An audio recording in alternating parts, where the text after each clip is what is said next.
Le magicien des couleurs d'Arnold Lobel. Dans la nuit des temps, il y a longtemps, très longtemps, les couleurs n'existaient pas. Presque tout était gris, et ce qui n'était pas gris était noir. C'est ce qu'on a appelé la période grise du monde. Chaque matin, un magicien qui vivait en ce temps-là mettait la tête à la fenêtre pour contempler le paysage. « Il me semble qu'il manque quelque chose à ce monde, dit-il un jour. Qu'il pleuve ou que le soleil brille, on ne fait pas la différence. » Le magicien descendait souvent l'escalier de sa cave, sombre et grise. Là, pour oublier ce monde maussade, il s'amusait à faire des expériences magiques. Un jour que le magicien mélangeait et malaxait un peu de ceci avec un rien de cela, il découvrit quelque chose de bizarre au fond de sa marmite. « C'est bien joli, s'écria-t-il. Je vais en faire davantage. » « Qu'est-ce que c'est » demandèrent les voisins en voyant le magicien peindre sa maison. « Une couleur, dit le magicien. J'appelle ça du bleu. »« S'il vous plaît, crièrent les voisins, donnez-nous-en un peu. »« Volontiers, répondit le magicien. C'est ainsi que fut lancée la mode du bleu. Bientôt, tout fut bleu dans un monde heureux. Les arbres étaient bleus, les vaches étaient bleues, les coccinelles bleues, les écureuils aussi. Le magicien circulait sur une bicyclette bleue pour contempler partout son univers en bleu. Il disait « C'est merveilleux !» Mais tout ce bleu, ce n'était pas merveilleux. Après un certain temps, le bleu attrista tout le monde. Les enfants ne jouaient plus, les coqs ne chantaient plus, les saules pleuraient, le troubadour poussait des complaintes déchirantes. « Ce bleu est déprimant, » dirent les voisins au magicien, qui était devenu le plus malheureux des hommes et qui songeait « Personne ne rit plus, c'est vrai, je ne sais même plus sourire. » « Il faut que je fasse quelque chose, » se dit le magicien, en descendant lourdement l'escalier de sa cave sombre et bleue. Alors, il se mit à mélanger et à malaxer un peu de ceci avec un rien de cela. Et il découvrit bientôt quelque chose de nouveau au fond de sa marmite.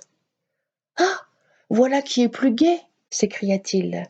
« Je vais en faire davantage. » « Qu'est-ce que c'est » demandèrent les voisins, en voyant le magicien peindre sa palissade. « J'ai appelé cela du jaune, » dit le magicien. « Peut-on en avoir un peu » quémandèrent les voisins. « Bien sûr, » répondit le magicien. Et c'est ainsi que fut lancée la mode du jaune. Bientôt, tout fut jaune dans le monde. La rivière et la mer étaient jaunes comme le ciel, les cochons étaient jaunes, les écureuils aussi. Les perruques étaient comme les feuilles des arbres, jaunes, comme papa, maman, Petit Pierre et son chien. Chez l'arracheur de dents, on riait jaune. Le magicien galopait sur son cheval jaune pour explorer son univers en jaune. Il disait « C'est très réussi ». Mais tout ce jaune, ce n'était pas si réussi. Car après un certain temps, le jaune éblouit tout le monde. On vivait les yeux fermés, les volets clos. On se cognait partout, dans les rues, sur les routes. Les oiseaux n'osaient plus voler. « Ce jaune est trop lumineux et trop aveuglant » dirent les voisins au magicien. « Oh, ne m'en parlez pas » gémissait le magicien qui portait une serviette humide sur le front. « Tout le monde en a mal à la tête, et moi aussi. » Le magicien descendit donc en trébuchant l'escalier de sa cave sombre et jaune. Alors, il se mit à mélanger et à malaxer un peu de ceci avec un rien de cela. Et il découvrit bientôt quelque chose de nouveau au fond de sa marmite. « C'est magnifique » s'écria-t-il. Je vais en faire davantage. Comment appelez-vous ça? Demandèrent les voisins en voyant le magicien peindre les fleurs de son jardin. Rouge, répondit le magicien. On en voudrait bien aussi, implorèrent les voisins. Tout de suite, dit le magicien. Et c'est ainsi que fut lancée la mode du rouge. Bientôt tout fut rouge dans le monde. La rivière était rouge comme le ciel, le lapin était rouge comme les canaris, le fromage était rouge, les glaces, les gâteaux, les chapeaux, les manteaux et l'écureuil aussi. Le chat était aussi rouge que les poissons. Le magicien canotait dans son bateau rouge. Il disait « C'est l'idéal !» Mais tout ce rouge n'était pas l'idéal. Après un certain temps, petits et grands voyaient tout en rouge. Le rouge leur montait à la tête, et comme chacun sait, la colère est mauvaise conseillère. Les petits devenaient méchants. Ils se tiraient mutuellement les cheveux ou se cassaient les dents. Les grands se faisaient la guerre. Ils cassaient la vaisselle ou tiraient le canon. Chez le juge comme à la maison, on aurait dit un combat de coqs. Les voisins furieux prirent d'assaut la maison du magicien. « Cet horrible monde rouge, c'est vous qui l'avez fait !» Ils lui lancèrent des pierres. Le magicien était rouge de colère. Il descendit, furibond, l'escalier de sa cave sombre et rouge.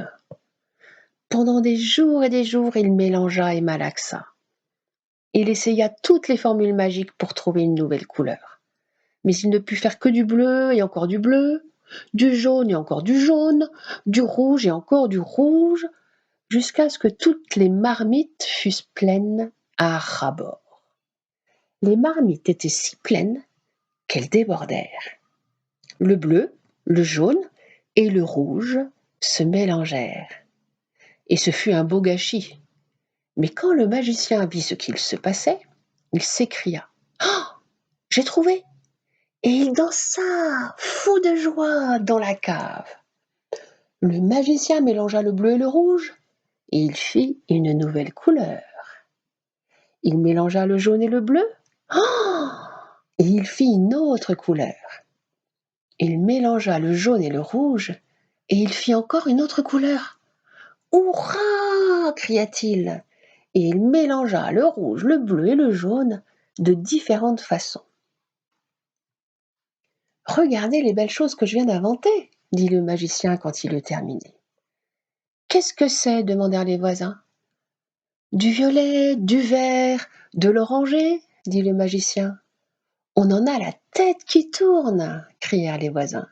« Quelle couleur allons-nous choisir cette fois ?»« Il faut les employer toutes un peu à la fois, » répondit le magicien. Alors les gens prirent toutes les couleurs que le magicien avait créées.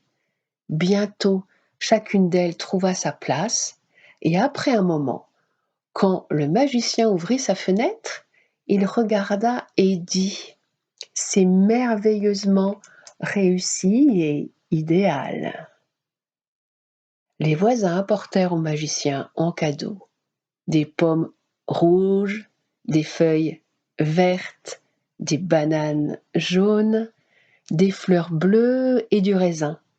Enfin, le monde était bien trop beau pour qu'on ait envie d'y changer quelque chose.